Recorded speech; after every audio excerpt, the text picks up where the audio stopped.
A reading from Exodus. Today is March 20th. Our Exodus reading is chapter 29.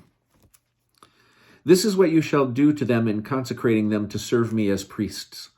Take a young bull of the herd and 2 rams without blemish, also unleavened bread, unleavened cakes with oil mixed in, and unleavened wafers spread with oil. Make these of choice wheat flour. Place these in one basket and present them in the basket, along with the bull and the 2 rams. Lead Aaron and his sons up to the entrance of the tent of the meeting, and wash them with water. Then take the vestments and clothe Aaron with the tunic, the robe of the ephod, and the breastplate, and gird him with the decorated band of the ephod. Put the headdress on his head, and place the holy diadem upon the headdress. Take the anointing oil, and pour it on his head, and anoint him.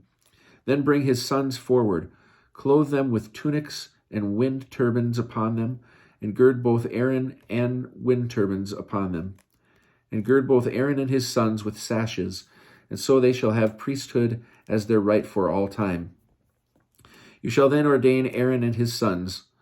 Lead the bull up to the front of the tent of meeting, and let Aaron and his sons lay their hands upon the head of the bull.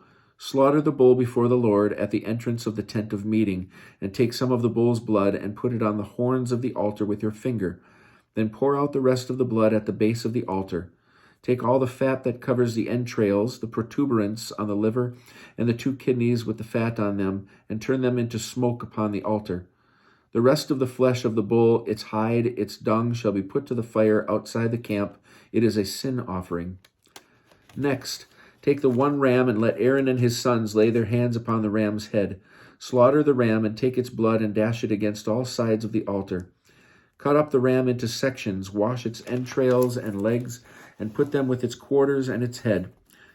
Turn all of the ram into smoke upon the altar. It is a burnt offering to the Lord, a pleasing odor, an offering by fire to the Lord. Then take the other ram, and let Aaron and his sons lay their hands upon the ram's head.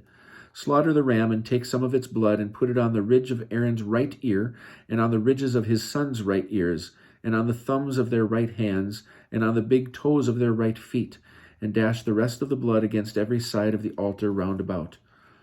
Take some of the blood that is on the altar, and some of the anointing oil, and sprinkle upon Aaron and his vestments, and also upon his sons and his sons' vestments.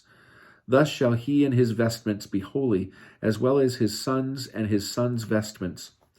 You shall take from the ram the fat parts, the broad tail, the fat that covers the entrails, the protuberance on the liver, the 2 kidneys with the fat on them, and the right thigh, for this is a ram of ordination.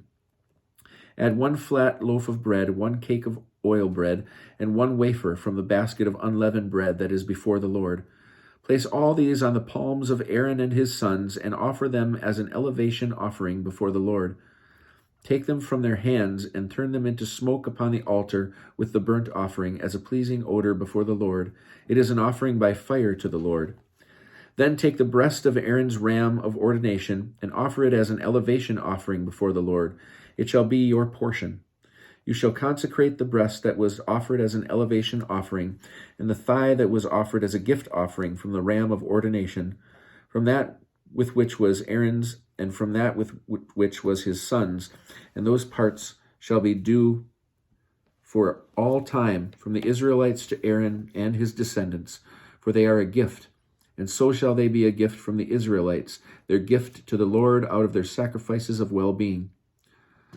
The sacral vestments of Aaron shall pass on to his sons after him, for them to be anointed and ordained in. He among his sons who becomes priest in his stead, who enters the tent of meeting to officiate with the sanctuary, shall wear them 7 days. You shall take the ram of ordination and boil its flesh in the sacred precinct. And Aaron and his sons shall eat the flesh of the ram, and the bread that is in the basket at the entrance of the tent of meeting. These things shall be eaten only by those for whom expiation was made with them when they were ordained and consecrated. They may not be eaten by a layman, for they are holy. And if any of the flesh of ordination or any of the bread is left until morning, you shall put what is left to the fire. It shall not be eaten, for it is holy. Thus you shall do to Aaron and his sons, just as I have commanded you. You shall ordain them through 7 days, and each day you shall prepare a bull as a sin offering for expiation. You shall purge the altar by performing purification upon it, and you shall anoint anoint it to consecrate it. 7 days you shall perform purification for the altar to consecrate it, and the altar shall become most holy. Whatever touches the altar shall become consecrated. Now this is what you shall offer upon the altar: 2 yearling lambs each day regularly. You shall offer the one lamb in the morning, and you shall offer the other lamb at twilight. There shall be a tenth of measure of choice flour with 1/4 of a hin to beaten oil mixed in, and a libation of 1/4 hin of wine for one lamb. And you shall offer the other lamb at twilight, repeating with it the meal offering of the morning with its libation, an offering by fire for a pleasing odor to the Lord, a regular burnt offering throughout the generations at the entrance of the tent of meeting before the Lord. For there I will meet you, and there I will speak with you, and there I will meet with the Israelites, and it shall be sanctified by my presence. I will sanctify the tent of meeting and the altar, and I will consecrate Aaron and his sons to serve me as priests. I will abide among the Israelites, and I will be their God. And they shall know that I, the Lord, am their God, who brought them out from the land of Egypt, that I might abide among them, I, the Lord, their God.